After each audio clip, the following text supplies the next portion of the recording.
할렐루야. 우리 주님을 사랑하시면 아멘 하시겠습니다. 주님을 뜨겁게 사랑하십니까?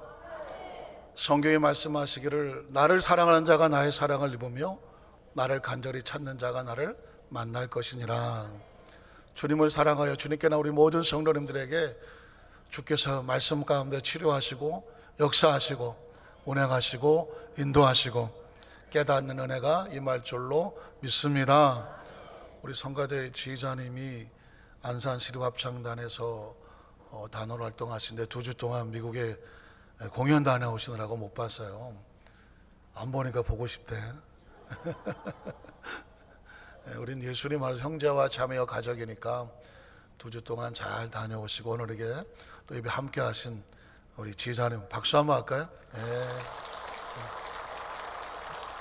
왜냐하면 그래도 좀 안 보이다가 보였으면 아유 반갑다고 이렇게 인사라도 해줘야지 갔다 왔는지 뭐 온 건지 안 온 건지 뭐 이건 아닌 것 같아요.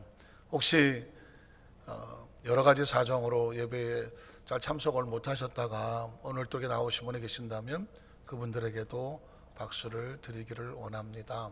박수 한번 하죠. 서로 누군지는 모르지만 또 이 자리에 오신 모든 분들에게 이렇게 얼핏 보니까 또 여러 가지 사정으로 또 지방에 내려가 계시다가 오늘 또 이렇게 날을 정해서 예배에 참석하신 분들도 계시고 하는데 어쨌든 우리는 만나면 좋은 친구 예수님 안에서 우리는 늘 기뻐하고 감사하는 형제와 자매와 가족인 줄로 믿습니다.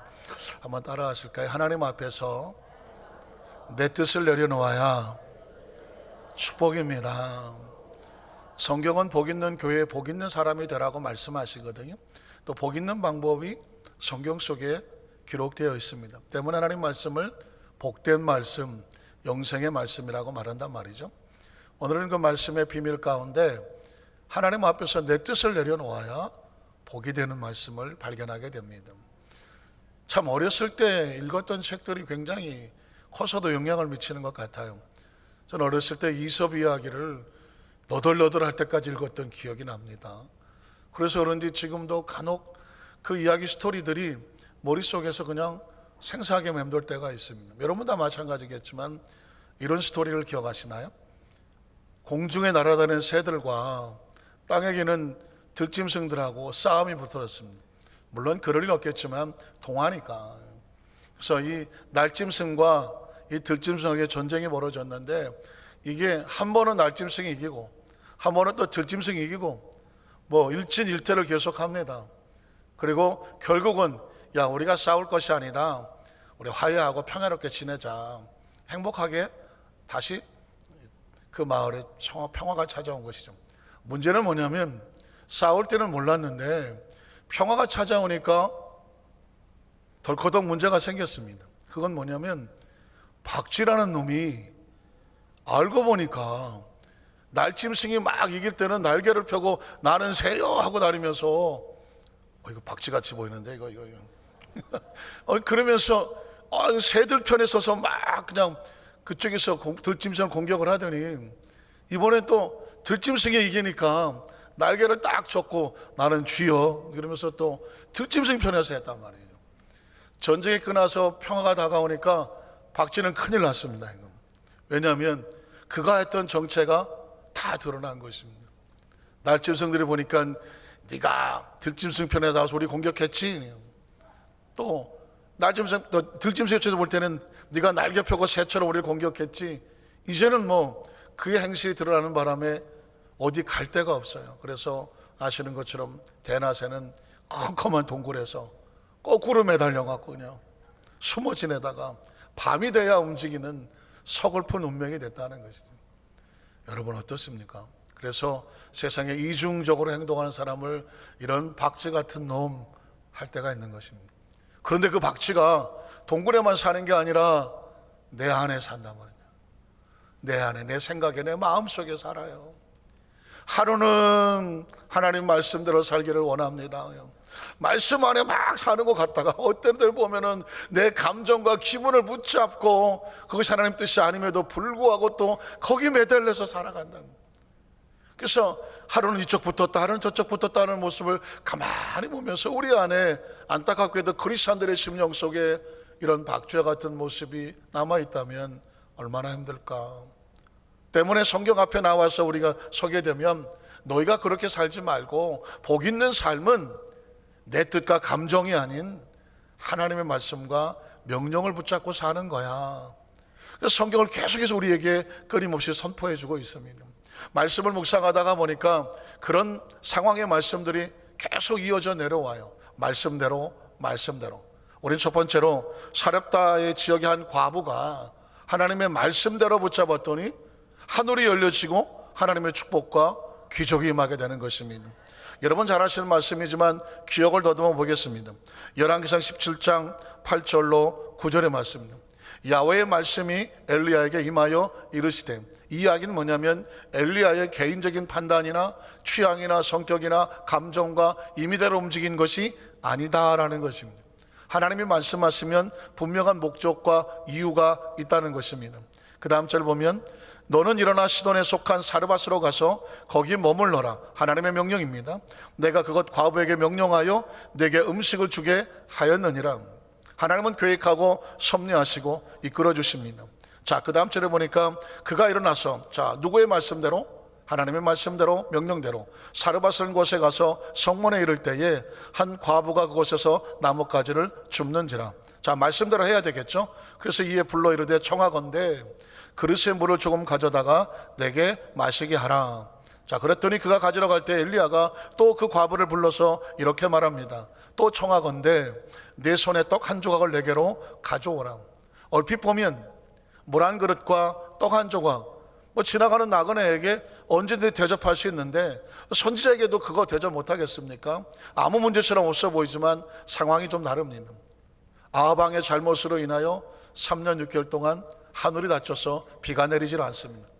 기근입니다. 흉년입니다. 양식이 다 떨어져 나갔습니다. 물도 마릅니다. 그럴 때에 떡 한 조각은 생명이죠. 그럴 때에 물 한 조각은 생명이란 말입니다.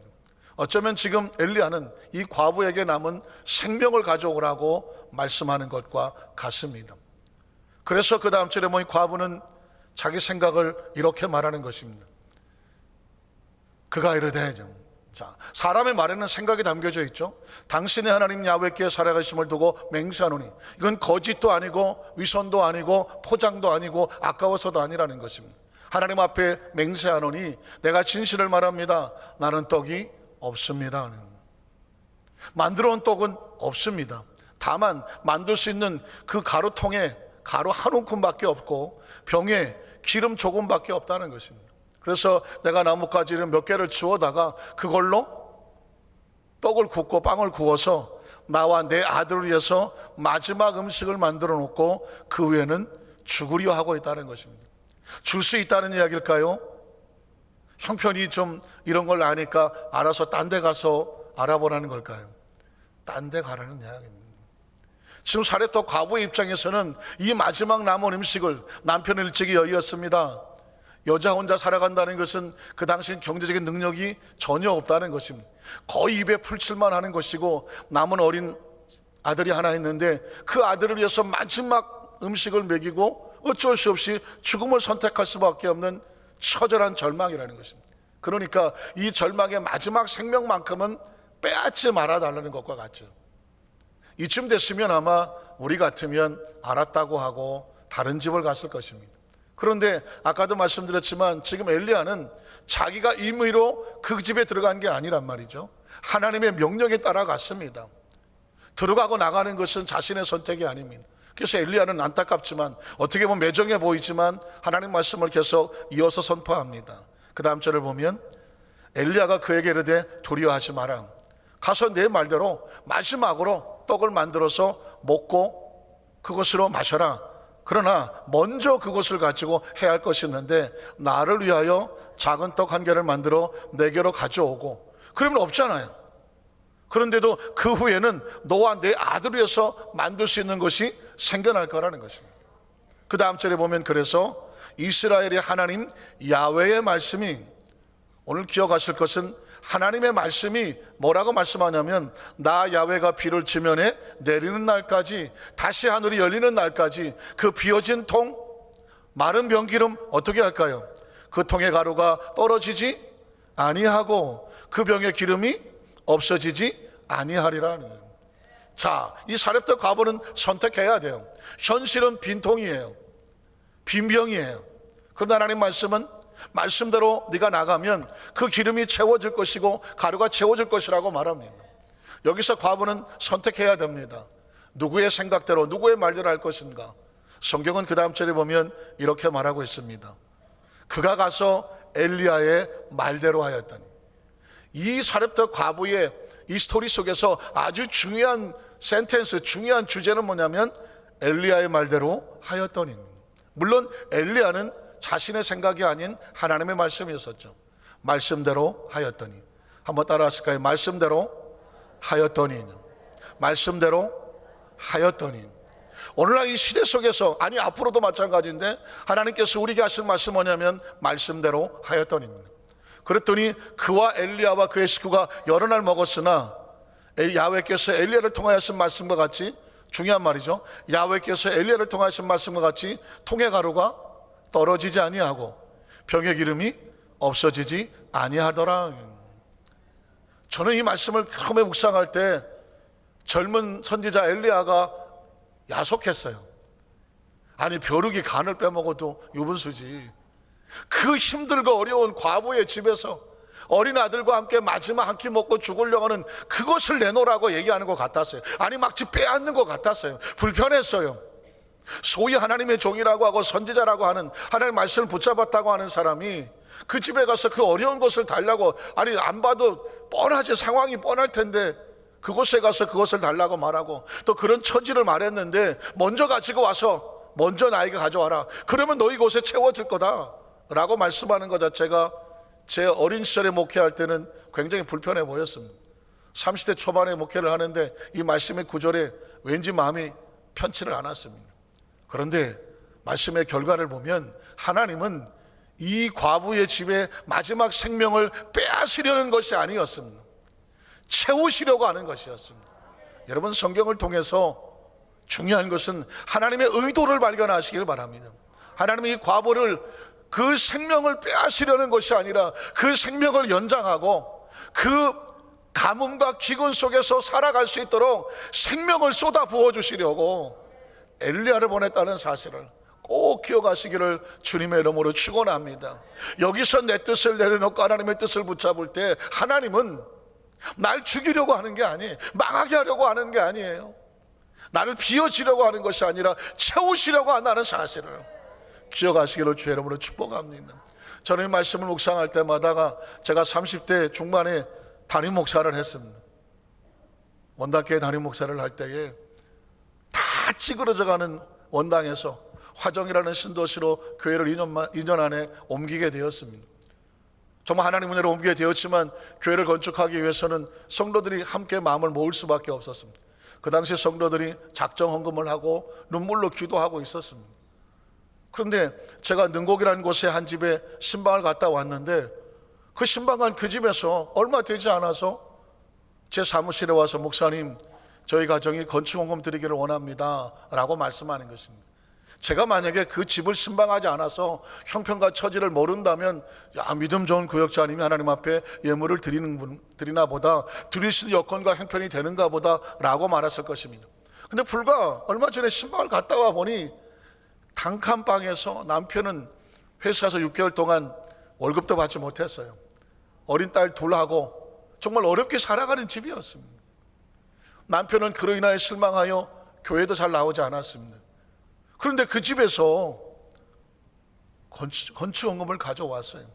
얼마를 가져왔냐고 물었더니 1,000만 원을 가져왔어요. 97년도 1,000만 원 대단한 돈이라고 생각합니다. 그래서 제가, 아니 이걸 어떻게 가져왔느냐 제가 물었습니다. 참 모를 수 없는 이야기인데 그 돈이 어디서 났느냐고 물었습니다. 그 돈이 나올 수 없는 집이니까요. 그랬더니 그 구역자님의 눈물을 흘리며 이렇게 말해요. 목사님, 저희 집이 전세 2,500만 원을 사는데 1,500만 원 집으로 가면서 1,000만 원을 가져왔다는 것입니다. 입장 바꿔 생각해 보십시오. 여러분이 담임 목사예요. 한 구역장에 2,500만 원의 전세에서 1,500만 원짜리로 가면서 1,000만 원을 여러분 앞에 들고 왔어요. 받아요, 안 받아요? 표정이 왜 그래요? 받아요, 안 받아요? 안 받아요. 예. 전 못 받겠더라고. 안 받는 게 아니라 못 받겠더라고. 왜? 이건 진짜 피 같은 물질이거든요. 그래서 제가 그랬습니다. 구역장님 뭘 잘못 생각하신 것 같아요. 교회 건축원금은 이렇게 짓는 게 아니라고 그랬어요.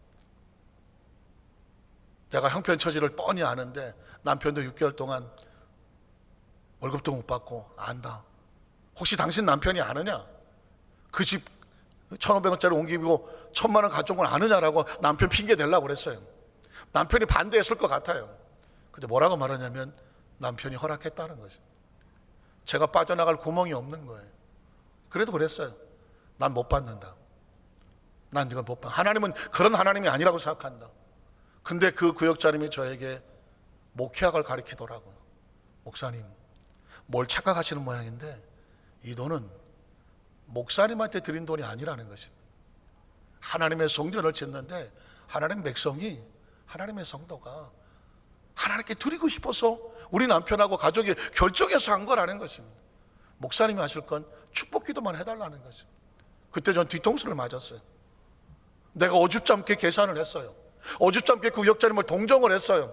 어줍잖게 그 상황을 판단하면서 가르치려 드렸어요. 그런데 정작 가르침을 받은 사람은 저였어요. 그래서 그분을 붙잡고 눈물로 기도할 수밖에 없었어요.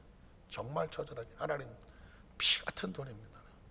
하나님의 성전을 위해서 하나님 백성이 하나님 앞에 가져온 것입니다. 이건 어쩔 수 없습니다. 하나님이 하셔야 됩니다.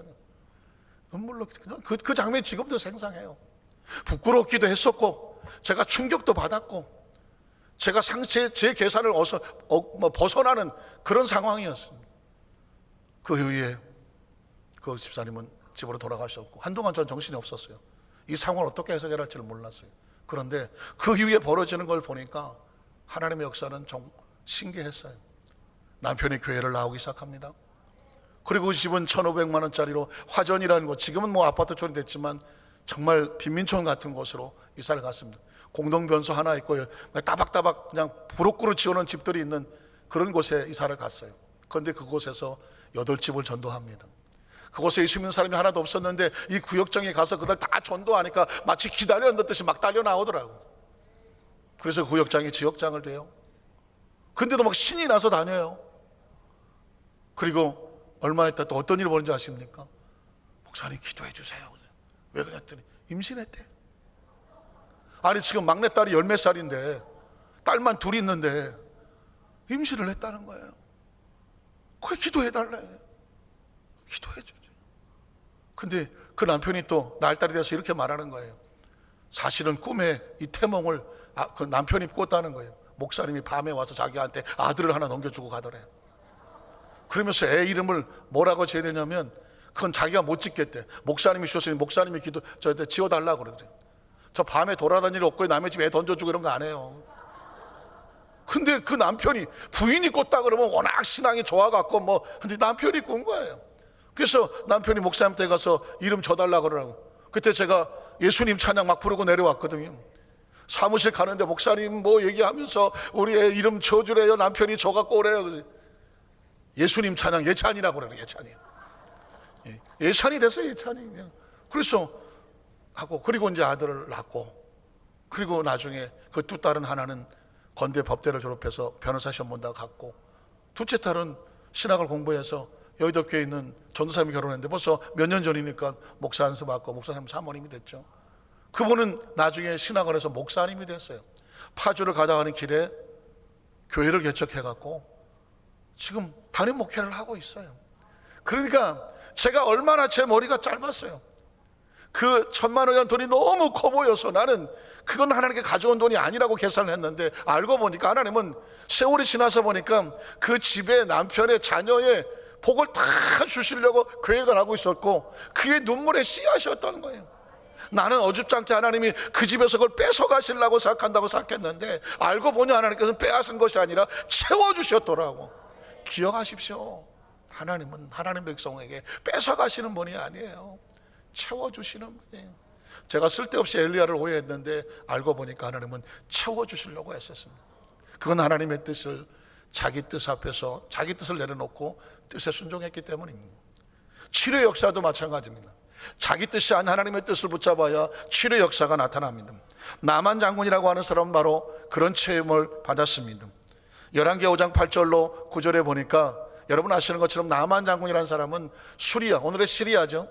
큰 대국이었는 당시에 군대 장관이었습니다. 그런데 자기도 모르게 알지 못한 사이 속에 문득병을 앓고 있었어요. 겉으로는 휘황찬란한 장군의 옷을 입고 있었는데 번쩍번쩍한 도구를 쓰고 칼을 들고 있지만 속은 썩어서 피고름이 나는 문둥병이었습니다. 누구한테 말도 못해요. 그래서 그 왕에게 말했더니 왕이 저 이스라엘 나라에 가면 그 뭐 선지자가 하나 있다는 것 같은데 하나님의 사람이라고 하더라. 가서 고쳐달라고 말해라. 그래서 이스라엘 나라를 찾아왔어요. 그랬더니 왕이 그걸 듣고 나서 내가 어떻게 문둥병을 고치냐고 막 옷을 찢고 난리를 하니까 이제 엘리사가 하는 말이에요. 하나님의 사람 엘리사가 이스라엘 왕이 자기 옷을 찢었다함을 듣고 왕에게 보내어 이르되 왕이 어찌하여 옷을 찢었나이까? 그 사람이 누구일까요? 나만이죠. 내게로 오게 하소서. 그가 이스라엘 중에 하나님의 선지자가 있는 줄을 알게 할 것입니다 라고 말합니다. 자, 그래서 어떻게 합니까? 엘리사에게 보내는 거죠. 나만이 이의 말들과 병거들을, 한 나라의 군대 장관이니까 뭐 어마어마한 병력이 따라오는 거죠. 휘황찬란한 말들과 병거를 데리고 이르러서 엘리사라고 하는 한 선지자의 조그만 집 문 앞에 섰습니다.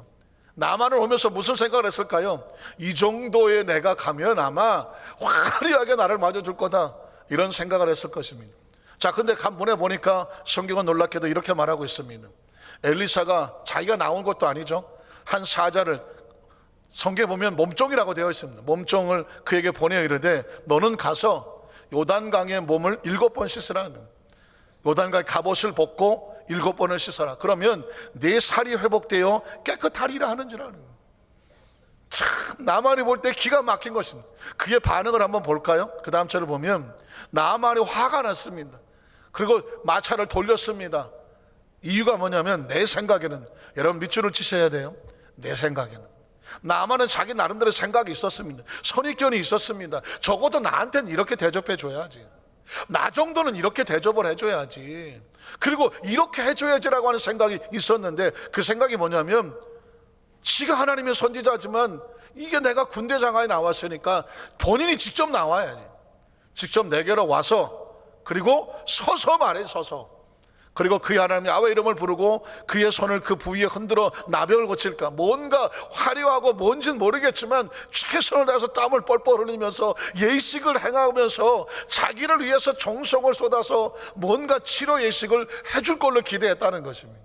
그런데 막상 와보니까 그 다음 절에 보니까는 다메섹강 아바나와 바르바는 이스라엘에 있는 모든 강물보다 깨끗한데 저 요단강이라고 하는 아주 진흙탕 같은 그런 흙탕물 같은 데다가 나를 집어넣으라고 하니 내가 자존심이 뭉그러진다는 거죠.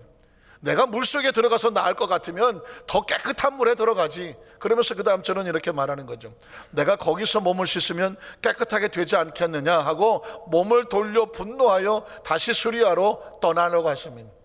근데 그 옆에 한 종이 이렇게 말을 하죠. 그 다음 절 보니까 하나님의 종들이 나와서 말하되 이르되 내 아버지요, 선지자가 당신에게 이거보다 더 큰 일을 행하라고 말했다면, 더 큰 일을 행하라고 말했다면 어떻게 할 뻔했습니까? 그거 하려고 오신 거 아닙니까? 행하지 않았겠습니까? 하물며 당신에게 이르기를 씻어서 깨끗하게 하라고 말했는데 뭐가 문제입니까? 목적을 말하고 있는 거예요. 중요한 것은요, 그 종들이 말하는 것을 나만이 들었다는 것입니다. 그 다음 절 보면 나만에 의해 내려가서, 가만히 생각하니까 살 사람들은 이렇게 사는 것 같아요. 살았다 가보도 죽으려고 그랬는데 말씀에 순종하니까 사는 일이 일어났더라고요. 나만도 이대로 놔두고 돌아갔으면 어떻게 됐을까요?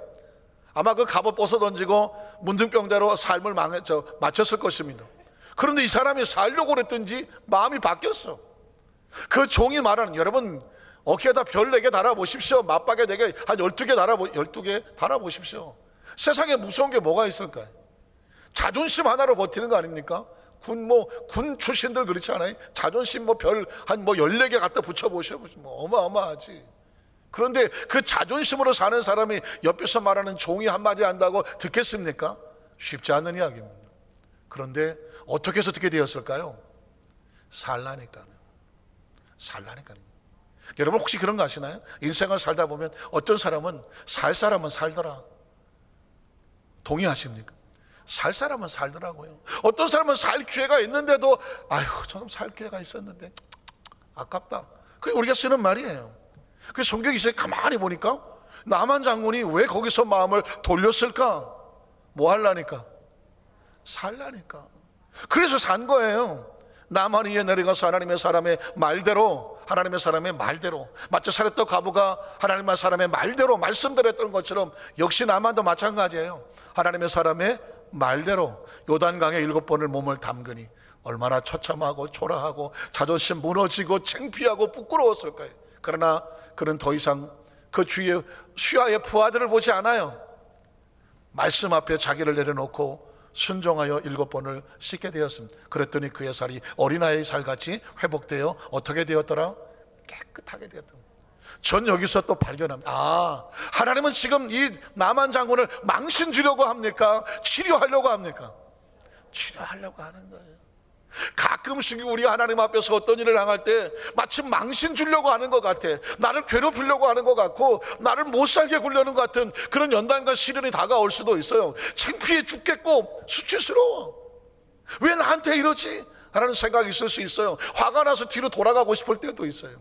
그러나 하나님을 기억하십시오. 하나님은 우리를 치료하시려고 하는 거예요. 망신 주려고 하는 게 아니라니까요. 살려고, 살게 하려고 그러는 거예요. 여러분, 하나님의 방법은 정말 다양하십니다. 그래서 제가 말씀을 묵상하다 보면 제가 치유사역을 전공했는데 예수님의 치유사역을 보면은요 너무 다양해. 한 가지만 쓰지를 않아요. 아십니까? 마태복음 8장에 보니까 문둥병자가 나왔을 때는 그 몸에 손을 대시면서 내가 원하노니 깨끗함을 받을 지어다. 그리고 그의 살이 즉시 나음을 입었어요. 백부장은요 하인을 대신해서 와서 간구하니까 가라 내 믿음대로 될지어다니 그 집에서 하인이 나왔습니다. 베드로의 장모는 장티푸스 같은 열병에 걸렸는데 예수님이 직접 찾아가셔서 그 몸에 손을 대시니 열병이 떠나가고 여인이 일어나 수종을 뜨더라. 친구들의 실려왔던 그 문둥병자는 침상에 누웠으니 예수님이 소자야 안심하라 네 죄사함을 얻었느니라 죄를 사해 주시더라고.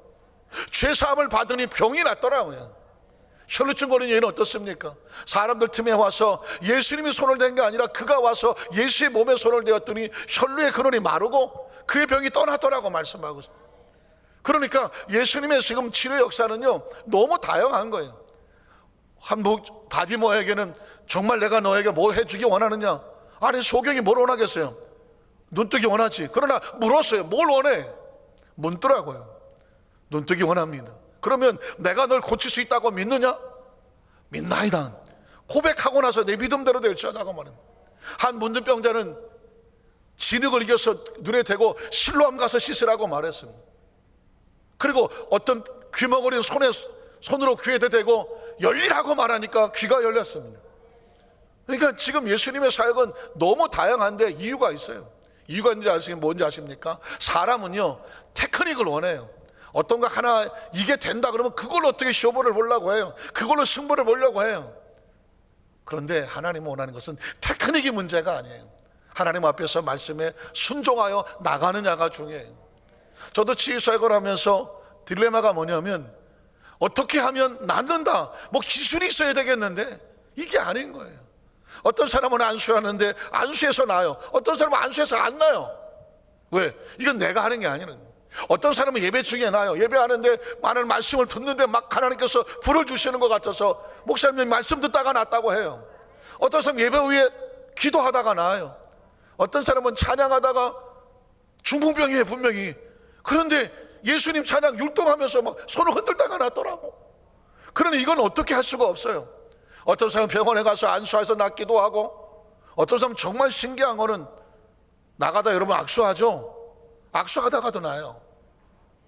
이건 뭐 어떻게 할 수가 없어. 어떤 사람은 식당에서 일을 해.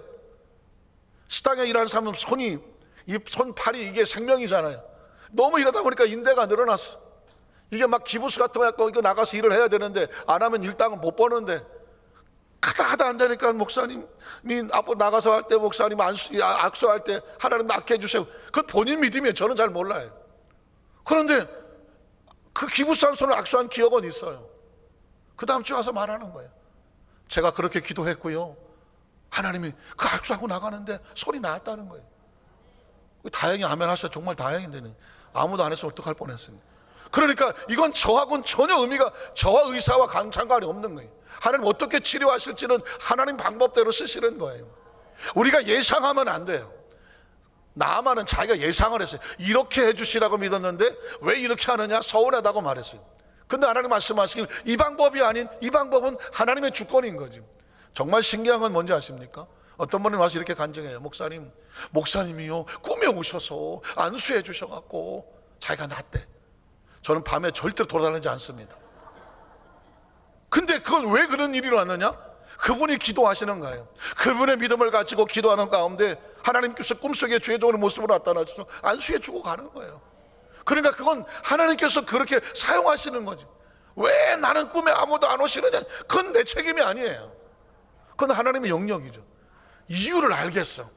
사람은요 뭐 하나만 하면 이렇게 된다고 생각을 하면 테크닉을 원해. 그 방법에 빠지려고 하지 그 하나님과의 관계나 믿음에 대해서 보는 소홀해지기 쉬워요. 그러니 어떻게 하실지는 아무도 몰라. 중요한 것은 하나님이 하시기를 기대하시는 거죠.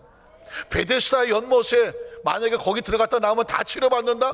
들어가서 아마 3박 4일 안 나올 거예요. 베데스다 연못에 들어가서 아마 물 좋다.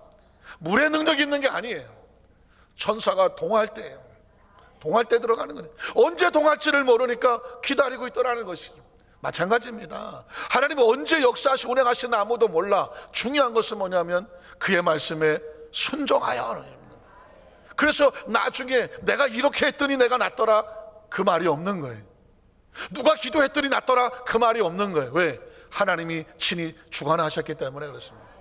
여러분, 하나님께서 주시는 축복은요 하나님이 사용하신 다음에 복을 주시는 경우가 있습니다.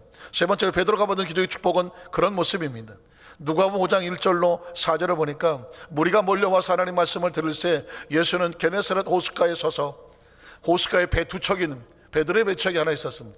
어부들은 배에서 나와서 그물을 씻었습니다. 자, 이 이야기는 뭐냐면 새벽이라는 것이죠. 아침입니다. 밤새도록 그물을 던졌습니다. 잡았든지 못 잡았든지 새벽에는, 아침에는 그물을 찾게 씻어야 오늘 밤에 또 그물을 던질 수가 있어요. 이것이 바로 어부들이 하는 일입니다. 지금 그물을 씻는다는 얘기는 다 정리해서 가려고 하는 중입니다. 그런데 예수님이 오셔서 배를 빌려달라고 말하는 것입니다. 그 다음 절을 보면 이렇게 말하죠. 예수께서 한 배 오르시니 누구의 배예요? 시몬 베드로의 배였던 것입니다. 그렇게 말하는 것입니다. 그 배는 시몬의 배라, 육지에서 좀 떼어달라고 말하고 있습니다. 쉬운 이야기가 아니죠. 아시는 것처럼 베드로는 밤새도록 그물을 던졌습니다. 고기가 있었나요, 없었나요? 고기가 없었습니다. 허탕을 쳤습니다. 얼마나 초조했을까요? 집에는 병든 장모가 누워 있습니다. 하루 벌어서 약값을 해야 돼요. 장모가 약을 먹지 못하면 어떤 일이 될지 모르는 거예요. 베드로의 마음은 초조해요. 베드로가 찾아보진 않았지만 갈릴리 대학에 어부과를 나왔다고 학력이 대학 졸업이라고 누가 그렇게 얘기를 하더만은 그 얘기는 뭐냐면 갈릴리 호수에 대해서는 전문가라는 것입니다. 여러분 혹시 낚시 좋아하시는 분은 아시잖아요. 어느 강에 가면 또 바닷가를 가더라도 어디에 가면 뭐가 어떻게 나온다, 포인트를 다 알아요. 전문가들은. 하수들이 가서 아무데나 집어넣어서 고기가 안 나오지, 고수들은 아예 그냥 오죽하면 꾼이라고 말하겠어요. 어디 뭐가 있는지 다 안단 말이에요. 베드로는 꾼이란 말이죠. 어렸을 때부터 거기서 자랐어요. 그런데 밤새도록 해도 고기를 못 잡은 거예요. 얼마나 착잡해요. 그런데 누가 와서 말 걸으면 기분이 좋겠어요? 안 좋겠어요? 좋지 않아요. 지금 내가 가야 되는데 피곤한데 배를 옮겨달라고 하는 거 쉬운 일이 아니에요. 그런데 베드로가 그 말씀에 순종을 합니다. 배에서 무리를 가르치시더니, 자, 그 다음에 이렇게 말하죠. 말씀을 마친 다음에 시몬에게 이렇게 말합니다. 깊은 데로 가서 그물을 내려 고기를 잡아라. 여기서 보면 베드로가 요청한 것이 아니죠. 주님, 내 배를 빌려 썼으니 뱃삭을 주십시오 라고 말하는 것도 아니에요. 그냥 말씀을 듣고 있었을 뿐입니다. 주님이 사용하셨을 뿐입니다. 어떻게 보면 빈 배는 실패와 같아요. 그런데 주님이 그 실패자의 빈배를 사용하셨습니다.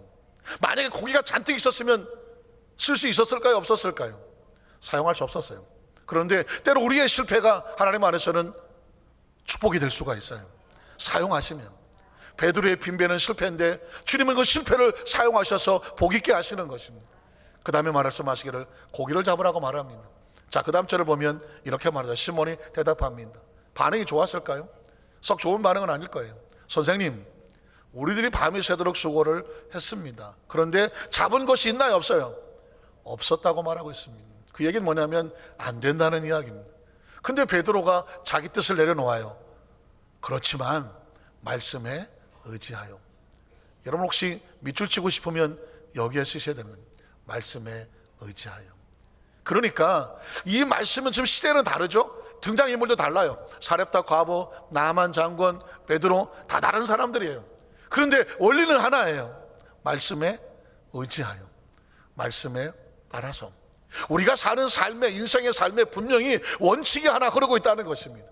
하나님께서 창조주로 숨겨놓은 원칙이 하나 흐르고 있다는 것이에요. 그 원칙은 뭐냐? 하나님의 사람들은 하나님의 말씀대로 행하여입니다. 그게 우리의 삶을 아름답고 복된 길로 인도한다는 비밀을 숨겨놓은 것입니다. 베드로는 여기서 이 어기에다 자신의 승부를 겁니다. 말씀에 의지하여 내가 그물을 내리이다 하고. 아마 주위에 있었던 다른 어부들이 볼 때 베드로 저거 돌았나? 밤새 잡아놓고 지금 그물 다 씻어놨는데 또 다시 가서 허탕 치면 어떡할 거야?